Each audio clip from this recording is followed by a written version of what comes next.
عدم محض ہو وہ آپ ہی آپ وجود میں آ سکتی ہے. ایک محمل جملہ ہے. اس کی اگر تشریح کی جائے تو کوئی آدمی اس کی شرح نہیں کر سکتا, اس کی وضاحت نہیں کر سکتا. ایک چیز آپ ہی آپ وجود میں آ گئی, سرے سے تھی ہی نہیں تو آپ سے آپ وجود میں کیسے آ گئی؟ اگر اس جملے کا تجزیہ کیا جائے تو آپ کو یہ جملہ بالکل محمل لگے گا, بالکل لایانی اور فضول لگے گا. یہ جملہ حقیقت پر مبنی آپ کو نہیں لگے گا. کوئی چیز تھی ہی نہیں, آپ سے آپ وجود میں آ گئی. چیز تھی ہی نہیں سرے سے, آپ سے آپ وجود میں آ گئی.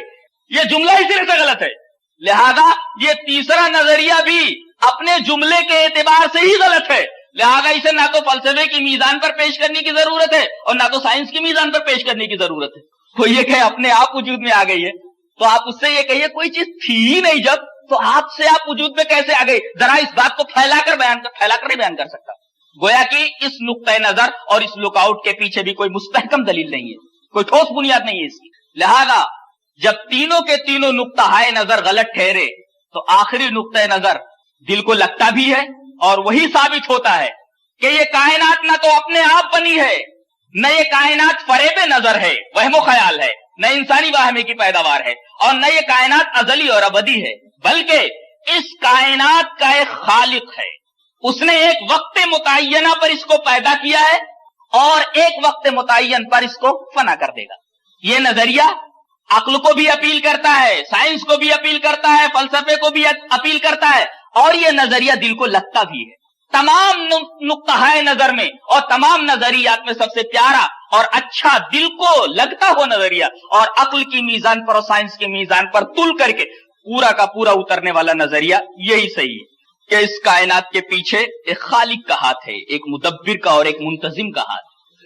آپ یہ سوال کر سکتے ہیں کہ چلو تو یہ کہتا ہے کہ کائنات آپ سے آپ وجود میں آ گئی, ایسے ہی ٹھیک ہے آپ سے آپ وجود میں آ گئی, لیکن اس کائنات کے اندر یہ ترتیب کیسے آ گئی؟ سورج خاص فاصلے پر ہے, اگر وہ فاصلہ کم ہو جائے تو زمین پر انسانی زندگی محال ہو جائے. چاند ایک خاص فاصلے پر ہے, زمین ایک خاص رفتار میں اپنے محور پر گردش کر رہی ہے, ایک خاص رفتار میں سورج کے ارد گرد گھوم رہی ہے. سورج اپنے پورے نظام شمسی